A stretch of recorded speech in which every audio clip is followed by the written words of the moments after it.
good evening, everyone, and welcome to Making Your Plate Great with the Food Exchange System. This is the third of our series of webinars in our especially online series for online members. We're so glad that you could join us this evening. My name is Shannon Lucky Miller, and I am the Communications and Outreach Director here at Tops Club headquarters. And I am happy to have with us this evening Cynthia Mack, one of our Retreat Directors. Good evening, Cynthia. Good evening, Shannon, and everyone out there. Cynthia has a long history in TOPS. She has been a 22-year consecutive TOPS. She's been a retreat director going on 16 years. She was an area captain also for many, many years. And she knows the struggles of being overweight and has been able to keep her COP status for a long time now, and has had the gift of being able to teach others about how to do this using the food exchange system as a retreat director. So just a reminder to everyone before we get started, if you have questions that you like to ask, you can go ahead and type them in the little chat box in the lower corner, and we'll get to as many of those as we can toward the end of the presentation. One more thing to know is, while Cynthia has a great working knowledge of the exchange system, she is not a registered dietitian, and any information that you receive this evening is going to be general in nature. You should always talk to your doctor before you make changes to your exercise or eating habits. So with no further ado, I'm going to turn it over to Cynthia to talk about making your plate great with the food exchange system. All right, thanks, Shannon. And again, you heard Shannon tell you, it is always our doctors and our experts, registered dietitians that have more detailed answers for you. So again, general information, we're here to show you the basics of the exchange system and how wonderful a tool it is. And it's been around for a long time. So again, let's start off with making your plate great with the food exchange system. I love this. I love this first slide with those great colors. All right, so why the food exchange system? I'm sure many of you have been on a diet. And are you ready to stop dieting and start eating foods that you enjoy in amounts that are just right for you? Well, that is, in a nutshell, what the food exchange system is about. It is not a diet, but a way of eating. And it helps you to pick a calorie level of meals that you enjoy that fit your lifestyle, which is awesome because everybody likes things a little bit different. Lots of people think the exchange system is complicated, and they often get our real life book, open it up, and feel overwhelmed. And I want, hopefully, by the end of this little presentation tonight, to help you get rid of that fear. Open up your book and start learning the tips and the tools and the exchange system, which truly is the answer to helping you lose the weight and to keep it off. Alrighty, you don't have to be perfect. Remember, learn a little bit and a little bit. I always encourage my members, read a page at a time, pick one category at a time, and get really comfortable with it before you move on.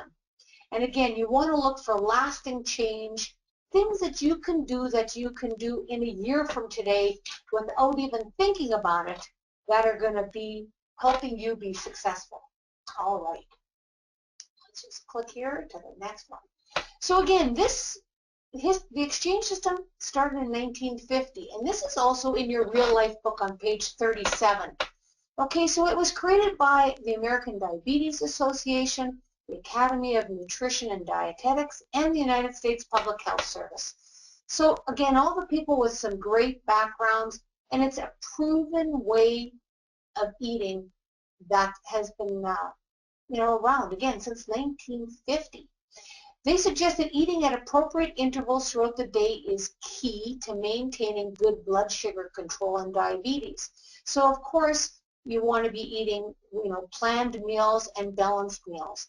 And I want to say the word balance over and over, because truly when you learn to eat the exchange way, you'll eat balanced.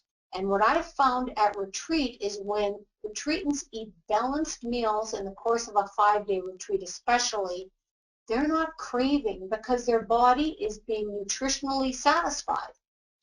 So in 2014, the exchange system got a little bit of a makeover, and the word exchange was replaced with the word choice.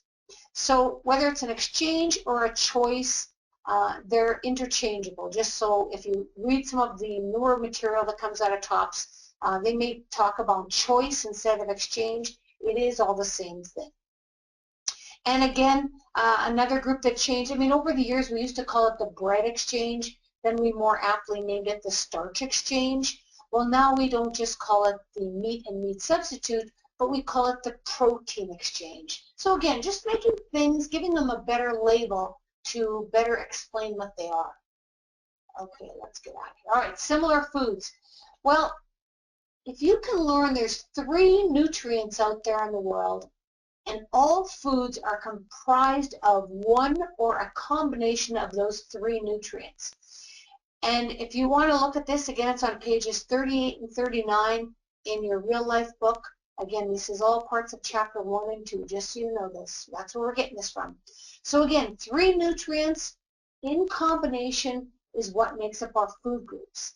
So if you think about it, the exchange program groups foods together just as if you had a closet and you bought a bunch of clothes.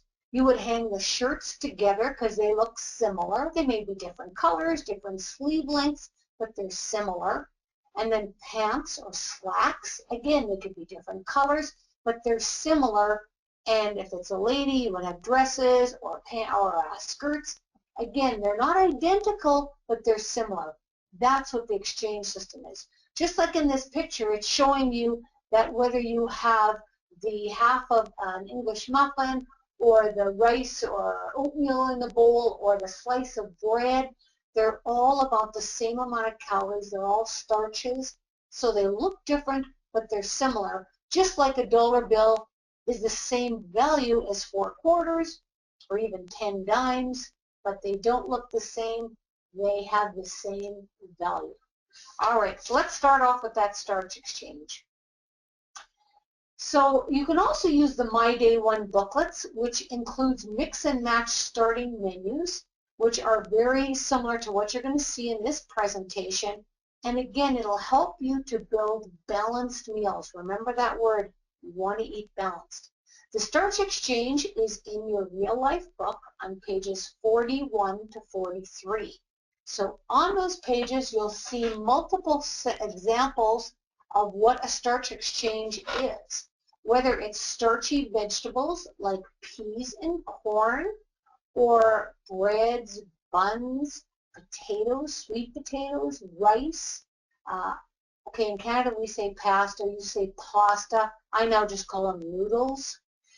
All of those items are starchy, so they all belong in the starch exchange. So in this example, in this picture, that orange lovely serving there is sweet potatoes. About a half a cup of plain sweet potato is 1 to 1.5 starch exchanges. Now the starch exchange also on, again, looking at page 41, we know that if you're a calorie counter, starches are worth about 80 calories a serving, so 80, just so you know that number. Okay, so measuring's not required.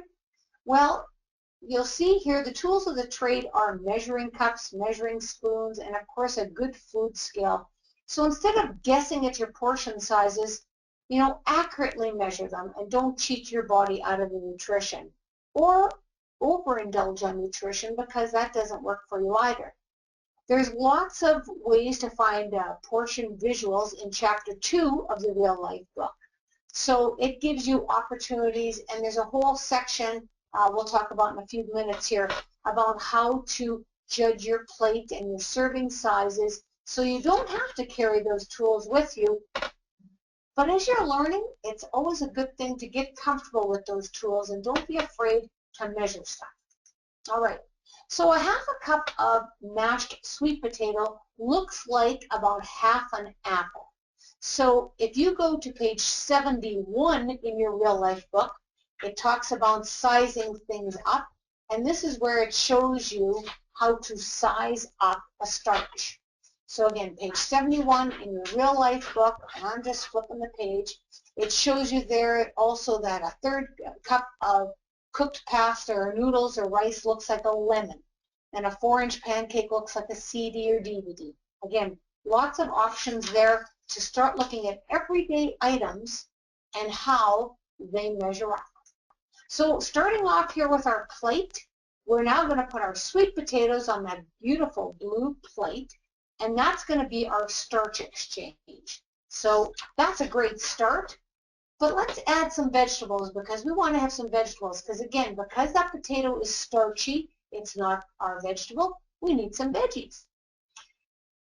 1 cup of raw veggies looks like about a small fist. So again, vegetables should be part of any balanced meal plan. And of course, exchange system is no different. We need the fiber, and of course, the filler helps us to feel full longer. In your real life book, vegetables are on pages 48 and 49. And if you're looking for ways to size them up, you can go to page 73. And it also talks about a tennis ball as another way to measure them up. 1 cup of raw vegetables, again, about 25 calories. So 25 calories, and again, lots of color makes that plate look just wonderful. So we love all those colorful vegetables.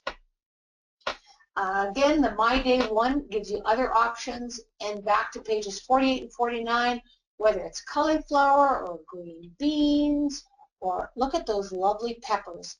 When you add all those great colors on your plate and carrots, how appetizing and appealing the foods can quickly look. So there we are. Now we have that great, colorful, mashed sweet potato, and we have our broccoli, our cup of cooked broccoli on our plate. So how many vegetable exchanges would be 1 cup of cooked broccoli? Well, we know that half a cup cooked is 1 cup raw is 1. So if we have 1 cup cooked, it would be 2 vegetable exchanges. So now we have 2 vegetable exchanges and we have some starch. Well, this is looking good, but this plate isn't balanced yet. We need to continue on and add some more great foods. Well, let's look at the protein exchange. Proteins are in, again, real life, pages 50 to 54. Now the protein group, these are all grouped together because they're high in protein. They have different levels of fat and calories. And of course, proteins can come from animals or from plants. 1 ounce of an animal-based protein, such as poultry, fish, or cheese, that counts as 1 exchange. So 1 ounce, 1 exchange. Now, most of us don't eat 1 ounce of meat. We probably eat about 3 ounces. So that looks about the size of a deck of playing cards. And again, back in your real life book, pages 73 and 74 gives you some other sizing up options. For example, your 3 ounces of grilled fish looks like a checkbook. So again, keeping these in mind when you are picking a protein to put on your plate, if the protein is larger than your plate, that's way bigger than your deck of cards. So you know that it's more than fits in the plan that you're trying to create. So now, what do we have on our plate? We now have 3 ounces of grilled chicken we added to this plate with those great broccoli vegetables and our starchy potato, our sweet potato, and again, that's looking great.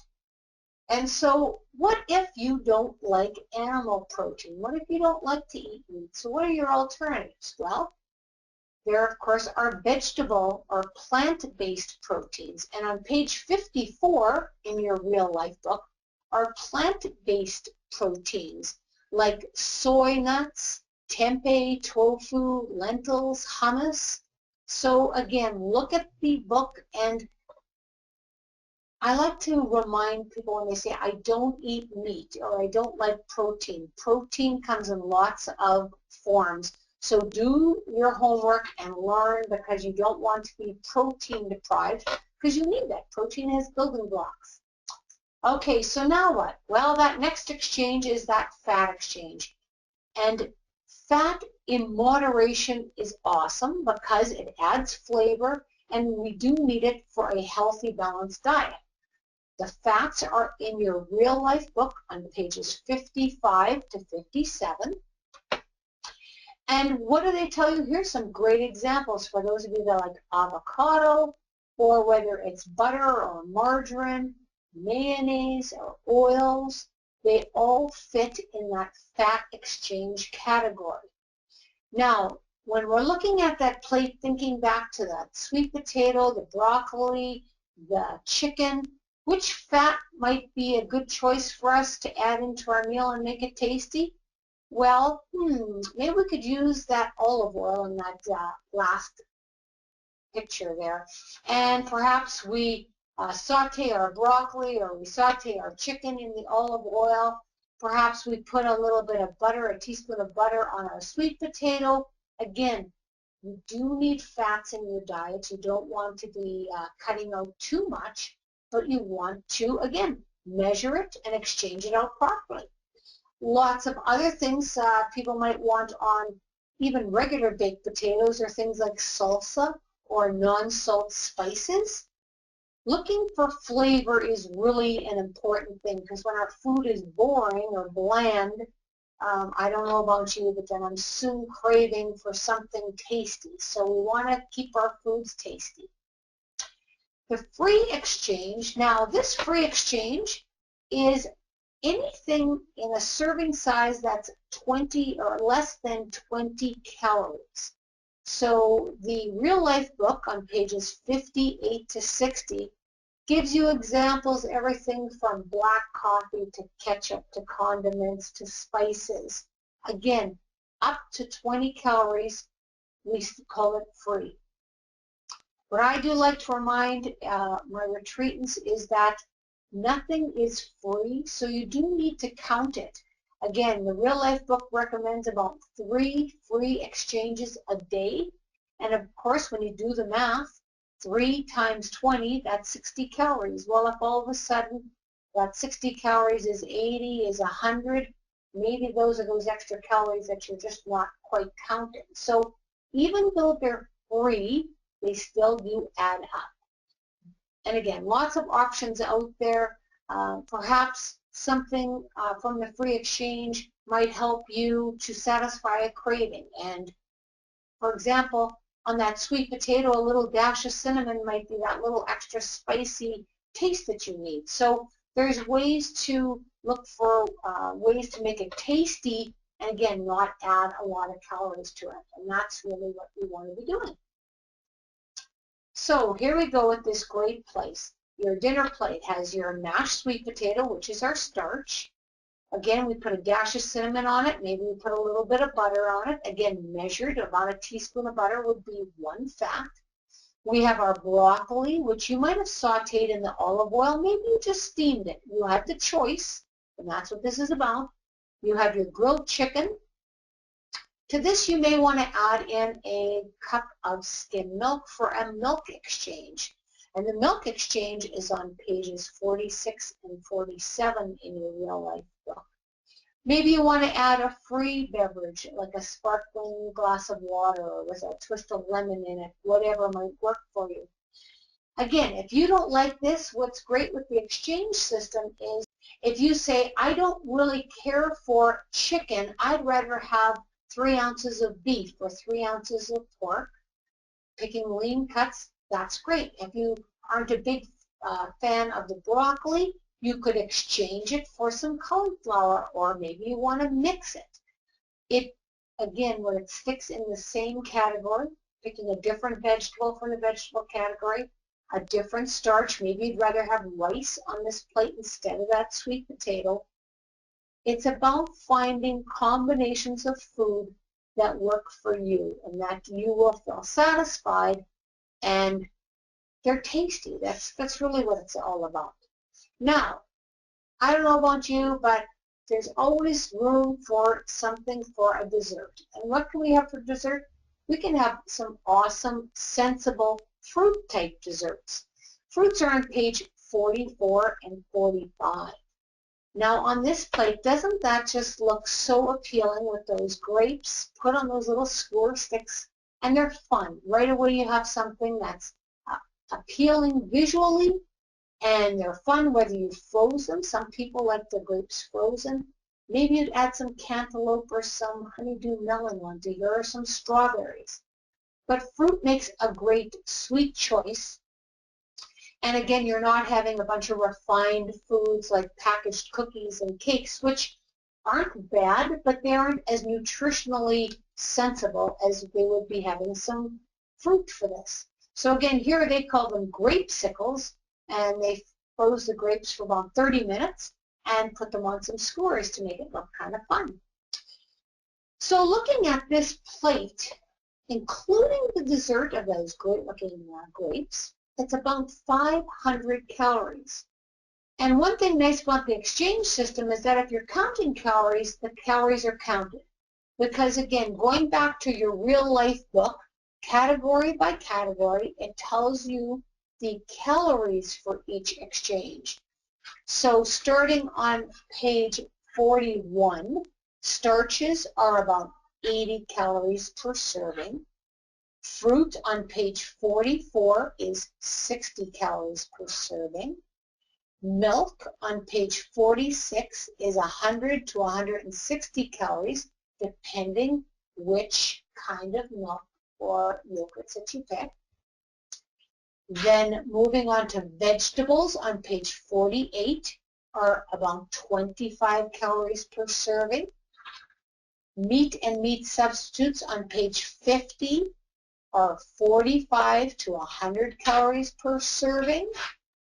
And fats on page 55 are 45 calories per serving. So again, by learning your exchange, what an exchange quantity is, so one slice of bread, about 80 calories, that's one exchange. If you learn what the size is, that's for a lot of us easier to count than trying to look up all these 52 calories and 49 and 86 and that. That's overwhelming. So again, one fruit exchange is about 60 calories. So it's quick to look at. Now, if all those numbers seem overwhelming, again, if you go to page 38 in your real life book, it gives you the 6 main categories and the breakdown of the calories per exchange. And further to that, it tells you how many grams of carbohydrates, protein, and fat that are in each. So you can even get more information there. And if you're saying, how many exchanges of each type do I get for 1,200 calories or 1,500 calories? That's on page 39. So then you can say, if I want to follow a 1,500 calorie plan, if I look on page 39, it says I can have 4 servings of vegetables for 1,500 calories. I can have 5 servings of fat. So all those numbers are in your book. So they're right there, and you can look them up and get familiar. Again, balance is the key. When you're having balanced meals, you're going to feel more full. We didn't even add a salad to this dinner. We could add a salad in, and again, watching the amount of vegetables you add in and counting them if you need to, that can also be a great thing to add in a salad to give you a little bit more fiber. And I can't stress enough that when we eat balanced, we don't crave, or our cravings are reduced because all of these exchanges have a purpose. They have a purpose with vitamins, minerals, and all the nutrients. So eating balanced is really the key to finding success in a plan and feeling full. So again, there's our great real life book. I highly encourage you, if you don't have one, get one. If you have one, open it up and start reading one page at a time. With the exchange system, one category at a time can be less overwhelming. Last week at my own chapter, we took the fruit exchange, and I asked a few of the members to bring a sample of fruit. And so we talked about what a serving size was, what it looked like, and we talked just about the fruit exchange. And then I encouraged them over the week to be not only keeping track in their food diary what they were eating, but to make note of the fruit serving sizes and to see if they were getting into their numbers that they need each day. Okay, I'm just going back up. So again, looking at page 39, in a 1,500 calorie plan, it's 4 fruit exchanges in a day. So I was encouraging them to, again, look at the quantity. So for example, when you look at the fruit exchange, it's 17 grapes or 12 cherries or a small apple. What is one serving size? And so as you get well comfortable with fruits, our next meeting we're going to talk about vegetables. And we're starting off and we're spending probably a couple of weeks getting more and more comfortable so that we can quickly look at a fruit and say, oh, 17 grapes, yep, that's one fruit exchange. And we'll start to get more comfortable with it. All right, we haven't covered every detail of the exchange system, but again, you can learn a lot more by going through your real life book in chapter 2. Again, don't expect to know it all and to become a guru. Work with others, small things. One more tip I'm going to give you before we break into questions is take the exchange categories and own them. And what I mean by this is go through the fruit exchange list and come up with your own lists of fruits that you like in one exchange size servings. So for example, my husband does not like cantaloupe or honeydew melon, so he would not put those on his lists and worry about what a serving size is because he doesn't like to eat them. So instead of spending time looking through a list where he goes, okay, I don't want that, I don't care about, he quickly could go, I like bananas, a small banana, orange, half an, small orange. It's much quicker. And so as you start to go through each of the exchange categories and do the same thing, it will become, they'll be your own categories, your own exchange lists. So if I say to you, for dinner tonight, you're going to have a 4-ounce pork chop with a small baked potato, half a cup of cooked peppers, and 2 teaspoons of butter, you would quickly go pork chop. I call it pork chop. I don't call it lean cut pork side something that you can't find it in the list. You would create it in your lists, worded the way it makes sense to you. I hope that makes sense to you as well. Okay, I think that pretty much told you everything about this part of the program. Again, My Day 1 is out there, the real life, and use the great tools that are out there. TOPS has this great book that's been there a while, and the exchange system, again, how can it be a bad thing? It's been around since 1950. So it's proven, and it's manageable if you just start by learning a small piece of it at a time. Okay, that kind of takes us through the PowerPoint, Shannon. Fantastic. Thank you so much, Cynthia. And we'd love to take some questions now if you want to go ahead and type them in, or if you would like to raise your hand, we could go ahead and call on you. And while we're waiting to get some of these questions, I want to ask you, Cynthia, sometimes people think if they're on a special diet that they can't follow the exchange system. And one of the common ones is if people are gluten-free. Could you address that? Well, I am no gluten-free expert by any means, but the exchange system, again, is about counting. So everything fits in a category. So whether you're, if you're gluten-free, that just means your starch choices are going to be different. That's all it is. It still comes down to the calories, right? So you're still looking for 80 calories from a starch that you can digest. Would that make the most sense? So again, just because it's gluten-free, it's still a type of starch product that you can eat. So first thing, with real specialized food issues such as gluten-free, do your own homework. And then whether you talk to a registered dietitian, but talk to people that know what it's like. Don't just, when people say, oh yeah, try this, do your homework and learn what it's about. Same thing when you're saying, I don't eat animal meat, I just eat whatever. you need to understand the plant-based proteins as well. So again, do your homework and get help from experts with particular specific questions about your own menu.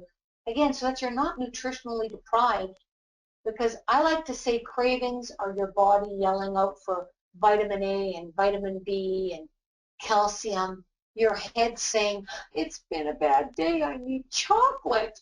And your body saying, but I need vitamin D, Cynthia. But my head says, it's been a bad day, I need potato chips.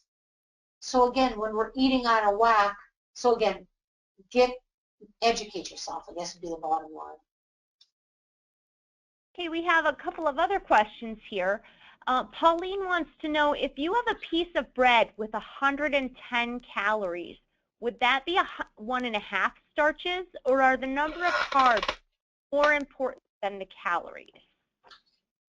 If you are using the exchange system, it's based on the calories. So if one starch exchange is 80 calories, 1.5 would be 120, right? So it'd be 80 and half of 80. So yes, I would count that slice of bread as 1.5 starches. And also, is there a resource you can recommend to look up exchanges on foods, especially combination foods? Oh, you know, there is 100 different things. I know there are so many. There's apps on phones. There's lots of websites out there. I know I have a few books that I've gotten, the Calorie Carb Counter, Fat Exchange. You know, it's got the restaurants in there.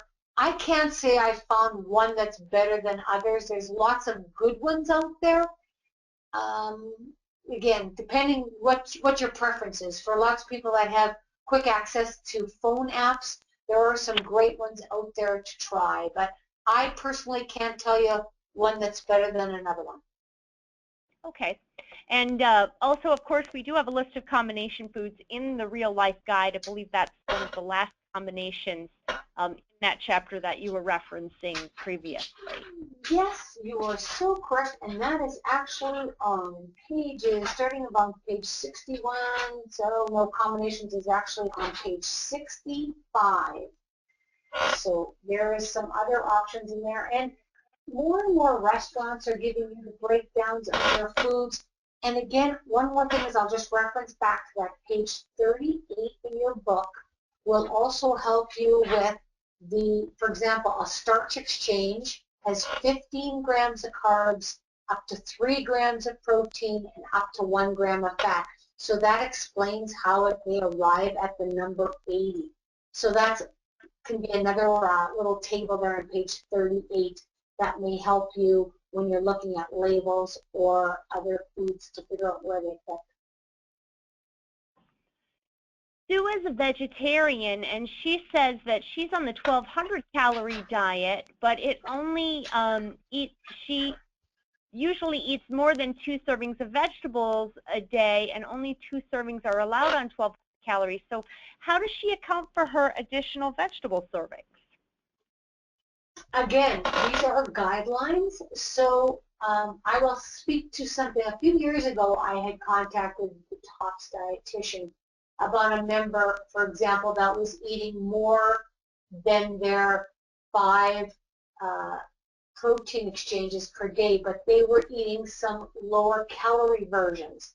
And based on their job, and again, it got very specific, based on what they were doing in their entire food plan, the dietitian said that it worked out all right for that particular member. So again, these are guidelines saying 2 servings of vegetables per day on 1,200 calories. And again, people, this is on page 39. This is where we're getting these numbers. It's going to come down to where your nutrition is coming from. And again, I'm not an expert on vegetarian by any means, but you'd want to be making sure that you're getting your balance on your vitamins and minerals. And so, yeah, specifically, I would definitely speak to somebody that is qualified in that area more with vegetarian. Is it true, Cynthia, that there are a number of vegetables that can count as a free exchange, like salad greens or small amounts of cucumbers or carrots or something like that? In the true sense of the word, free means less than 20 calories per serving. Now, again, it all adds up. So if I'm eating cucumbers, but I'm eating a serving that's just under 20 calories, and then I'm eating some carrots and eating less than 20 calories, 20 and 20 and 20, all those 20s add up. So think of that. I understand why we call them free, right? We're saying less than 20 calories, but everything does add up. It's like when you go to buy something at a store and it's $9.99 plus tax. It does add up. So again, anything less than 20 calories is free. So until you have about 3 cups of lettuce, it's less than 20 calories, it's free. But if you start having 3 cups of lettuce and then you add some cucumbers and a few tomatoes and a few broccoli and a little bit of cauliflower, do you see how that quickly would add up? And it's not good or bad, it's just the numbers. And my philosophy is do the math, be honest in it, and write it down. So that's what it comes down to. And it looks like someone has a question here about portion sizes. How important is it to get the portion size right? Well, I can tell you that over the years, again, going back to retreats, oftentimes retreatants will come and say, you know, I've been following the exchange system for whatever, you know, weeks, months, and I'm not losing any weight. And so the first thing I will talk to them, and it'll be as looking at page 39 in your real life book, is, for example, if you're picking the 1,500 calorie plan and it's suggesting 6 starch exchanges per day, if you're not measuring them and you're having 7 or 8, and if it says 5 fats a day and you're not measuring and you're having 6 or 7, do you see how quickly you're not eating 1,500 calories? So exchange system has got to be about the portions because that's what defines the total calorie number. So portions are, I almost have to say, paramount into understanding. And again, my philosophy is food's not good or bad. If you are having a slice of bread that's 80 calories and I'm having one that's 120 calories, as long as you count 1 for 80 and I count 1.5 for 120, that's what matters. But if I tell myself, oh, I had a slice of bread, that's 80 calories, and I choose to ignore those 40, the 2003 cruise, Barbara Katie said, you may not have written it down, but your body did. So again, you could tell yourself you had a slice of bread for 80, but if it really is 120, you got to put that somewhere. So yes, you do need to understand the portion sizes because that's what makes the calories. Thanks, Cynthia. I think people sometimes get confused about the difference between a serving and the exchanges, which are very small in some cases, especially with starches. Yes. It all depends how you spend your calories, I want to tell people, because you can spend a lot of calories in a very small amount of food. But what I find at the retreats, which we follow the 1,500 to 1,800 calories in a day, at a retreat, we as the directors pick our menus. And my philosophy is I'm not a sugar-free person, so I'm not an aspartame person, and I'm not saying you should or shouldn't. I'm telling you what I do. So my menus include regular sugared foods. I believe in, again, the balanced eating and not much processed foods. So it'll be a lot of cooked from scratch, unprepared, unpackaged is what I'm trying to say.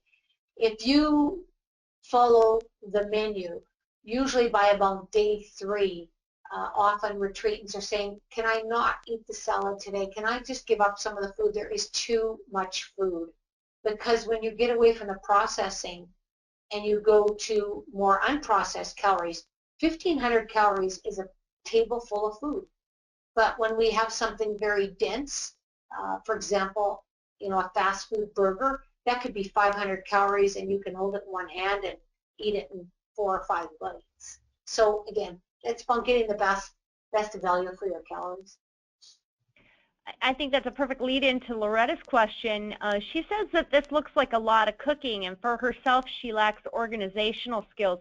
Do you have any suggestions about, as someone who isn't maybe great at meal planning or cooking, how they can make this work for them? Okay, so whether you're one person in the house or a couple people in the house, I always cook more than we're going to eat. Right now there's 2 of us at home. So for example, I would get out 4 chicken breasts in a serving size and cook 4 of them tonight. We would each eat 1, and then I would take 1 and freeze it with some extra prepared starch. Let's say it's rice tonight. So if you can start to think a little bit, I'm going to make 1 and cook a second one and make up a meal, and maybe you just put it in the fridge, maybe you freeze it for another night. I like to call them ready-made meals. So those nights that, I don't know about you people, but I get those nights, and it's often near the end of the week, I'm tired, I'm mentally overwhelmed, I want to eat empty calorie food.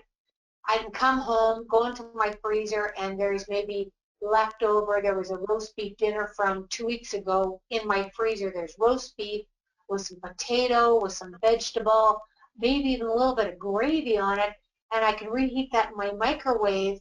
It's balanced, it's portioned, and I'm feeling way more satisfied by maybe adding a salad. And same thing, if I can make a salad tonight, can I make twice as much as I need, and it'll be ready for tomorrow?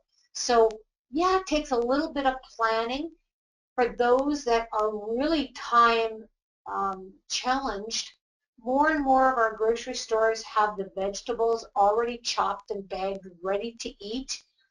When people come back and say, well, they're more money, well, they're more money because you're paying for convenience. I'm cheap as dirt. I have no problem telling you that. I would buy a big bag of carrots and peel them and chop them myself versus buying a bag pre-cut, ready to eat. But those options are there. So again, what do you like? What are you prepared to, if it's money to spend? And then find the options. Again, cook twice, freeze 1 or put tomorrow. And again, when it's pre-made and it's tasty, you'll look forward to it, and you'll make better choices on those tired, overwhelmed days. And I'll just bring up, Cynthia, as long as we have the picture of the My Day One member menus here up on the screen.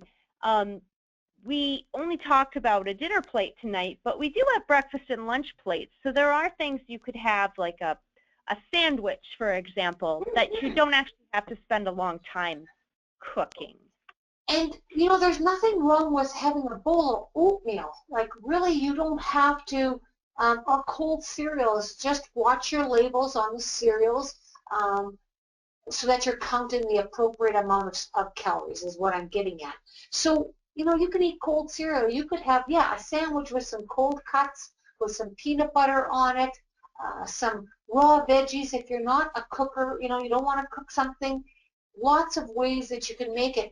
Canned tuna, there's other canned, like salmon with some salad. Quickly throw that on, chop up a little bit of cheese, an ounce of cheese for your protein. Throw some vegetables on it. If you don't like the vegetables raw, steam them in the microwave. So, some nights at our house we'll eat salad, and I'll just, like I said, I'll put some tuna or salmon on it canned. I'll add some cheese.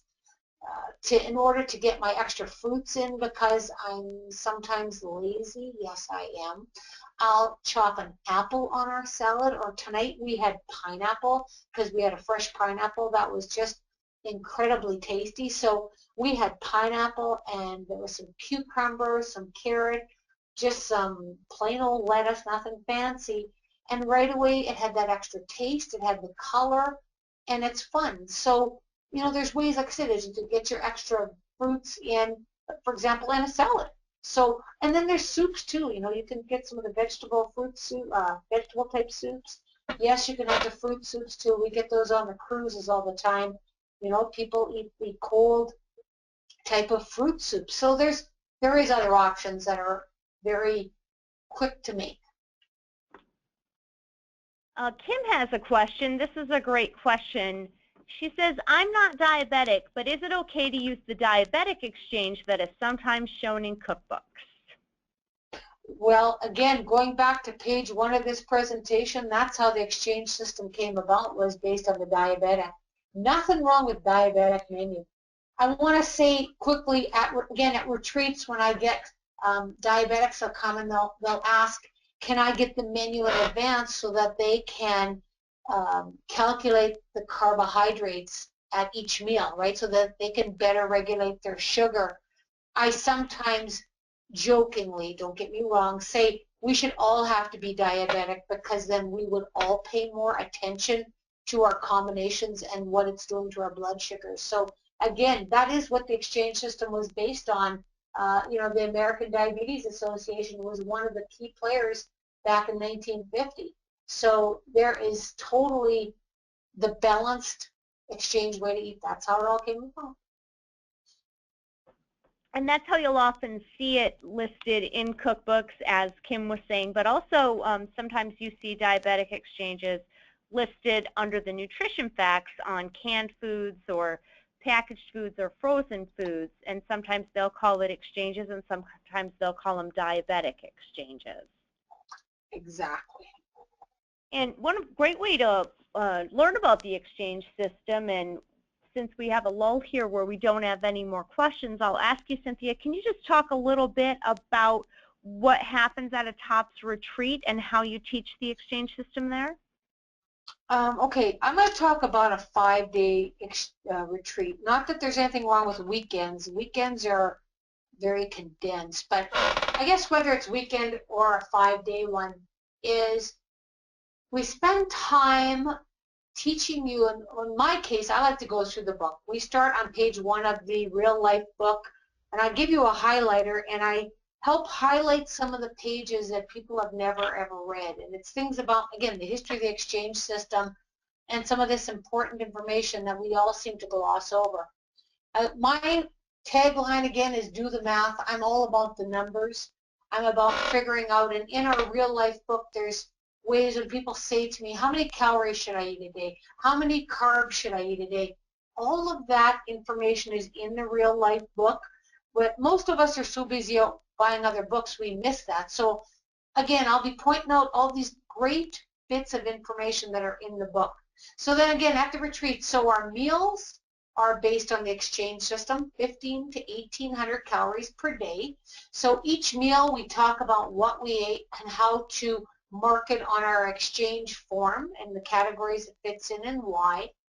We talk about meal planning. They have breakout sessions because, as we said at the start of this, I'm not an expert. I know lots of stuff, but I don't know everything. And people talk, exchange ideas on, here I make this. Has anybody ever tried, maybe it's kale chips? And I'm like, what's a kale chip? And they talk about how they bake them in the oven and put flavors on them. And this is how we learn from each other, because we learn, it doesn't matter whether we've lost weight or kept it off.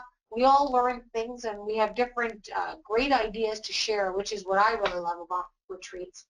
We talk about goal settings, about the biggest thing is what's holding us back. What gets in our way, because too often we use the, if I was rich, I'd be thin. If I had my own cook, I'd be thin. If.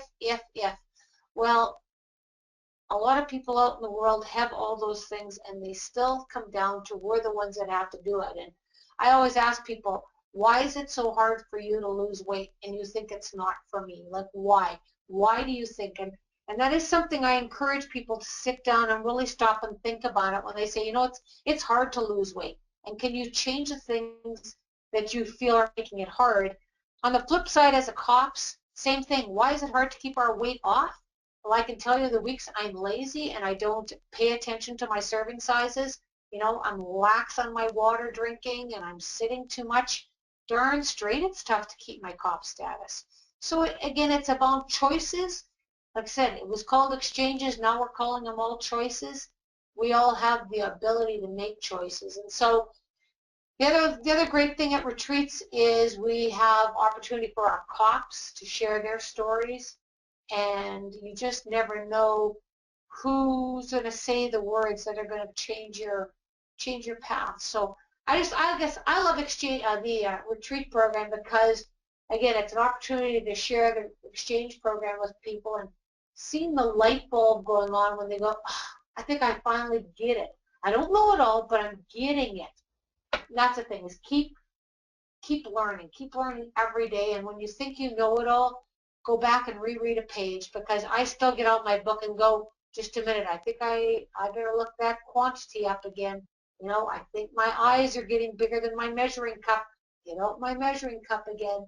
All those basic things, you know, get the tools for the trade and use them. Thank you so much, Cynthia. Really appreciate you being here tonight and sharing with us about making your plate great with the exchange system, and also a little bit about retreats and the real life book and some of the other tools that TOPS makes available. We don't have any more questions at this time, and it's almost time for the online member meeting to start in the chat room. So I think we're going to wrap it up here. If you have any additional questions that you think about the exchange system, you can look them up in the real life guide. You can also send us an email at share@tops.org, and you may see your question about the exchange system featured in an upcoming nutrition Q&A in TOPS News Magazine. Thank you so much for taking the time to join us this evening. Thank you again, Cynthia. Thank you for being here. Absolutely. We appreciate you, and we will send everyone a link to the recorded presentation when it's done in a little bit, and probably in the next week or so. And we just hope that you will try to put to work some of the things that you've learned here today, and enjoy talking more with Carol, your online coordinator, at the chat room meeting coming up in a few minutes. Thanks so much, everyone. Have a wonderful evening. Good night, everyone.